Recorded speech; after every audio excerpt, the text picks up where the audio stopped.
Time is often understood as something external, a force that moves forward regardless of who observes it.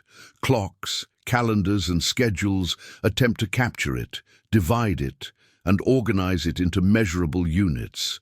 Yet for the human mind, time does not exist only as an objective sequence. It exists as experience, and that experience changes depending on attention, internal state, and the relationship with the present moment. In everyday life, time appears to move quickly because it is rarely observed directly. It is filled with tasks, responsibilities, sounds, movement, and constant stimulation. Each activity becomes a marker that divides experience into segments. Time is felt through events. When one action ends, another begins. In this continuous transition, the passage of time becomes almost invisible. When those markers disappear, when there is no immediate task to complete and no clear goal to reach, time begins to feel different. Not because it changes speed, but because it is no longer fragmented. It becomes continuous, a flow without obvious interruptions. This state can feel uncomfortable at first. The mind searches for reference points, something that indicates progress, something that confirms time is being used correctly. Without these signals, a sense of uncertainty arises. Time no longer responds to expectation or control. Time does not accelerate or slow down to match human desire. It simply continues. And it is this continuity that becomes noticeable when it is observed without interference. When attention stops projecting constantly into the future, time loses its pressure. Not because it disappears, but because the mind stops pushing it toward an outcome. The relationship with time is deeply shaped by anticipation. Much of human experience takes place in what has not yet occurred. The mind imagines scenarios, predicts outcomes, and prepares for events that do not yet exist. In doing so, the present moment becomes a passageway rather than a place to remain.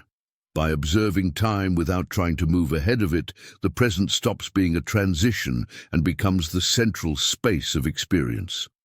Time does not become slower or faster. It becomes more apparent. This kind of observation does not require effort. It does not demand forced focus. It involves allowing time to pass without attempting to measure, evaluate, or use it. In allowing this, the mind encounters its tendency to fill every moment with meaning, to justify each instant, to turn time into something productive. When this tendency softens, a different experience emerges. Observed time offers no immediate reward. It does not promise clarity or resolution. It simply continues, and that continuity can feel unsettling. The mind, accustomed to structure, looks for beginnings and endings, significant moments, clear transitions. But time does not always provide such boundaries. Often it offers only continuity. Without clear beginnings or endings, time becomes harder to conceptualize. There is nothing specific to grasp. Experience becomes broader and less controlled. Direct contact with time reveals how much mental energy is spent trying to manage it, organizing it, maximizing it, avoiding the feeling that it is being wasted.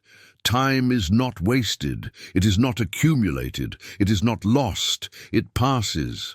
When observed without resistance, it becomes evident that much discomfort related to time comes not from its passage, but from the struggle to control it. The body provides a different reference. Unlike the mind, the body does not rush ahead. It breathes. It adjusts. It remains within time without questioning it. Its internal rhythm continues regardless of interpretation. When attention rests on the body, time feels more stable, not because it disappears, but because it becomes direct experience rather than abstraction. Breathing does not accelerate or pause to meet expectations.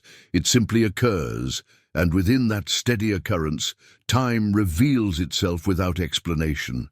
Remaining with this experience allows the mind to reduce its urgency, not because thinking stops, but because thought no longer dominates the entire field of awareness. Time continues to move forward. The environment remains unchanged. No visible shift occurs, yet internally something begins to reorganize. There is no specific moment when this happens. No clear sign of adjustment. The change is gradual and silent.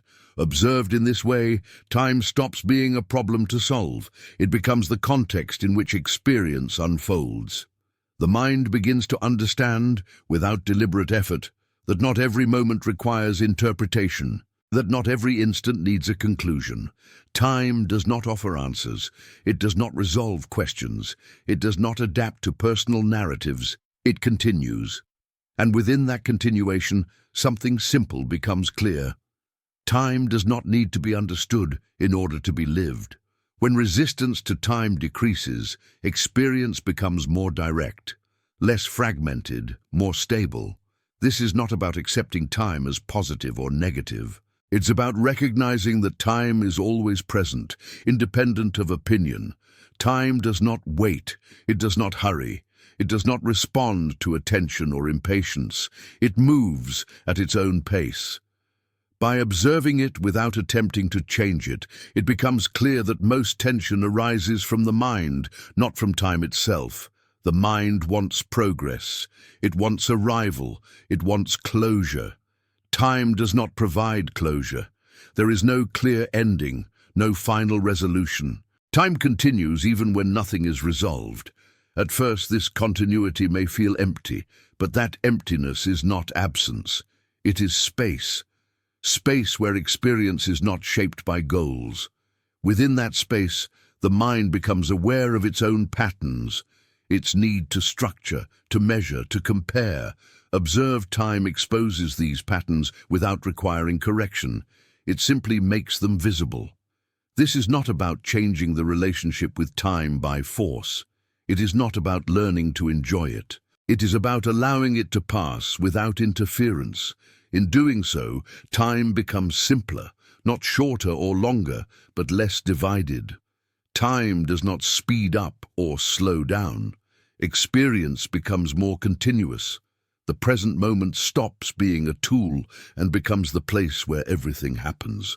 Time is not resolved. It is not explained. It does not stop. It continues. And within that steady continuation, the mind gradually learns, without realizing it, that not every moment needs to be filled, controlled, or understood.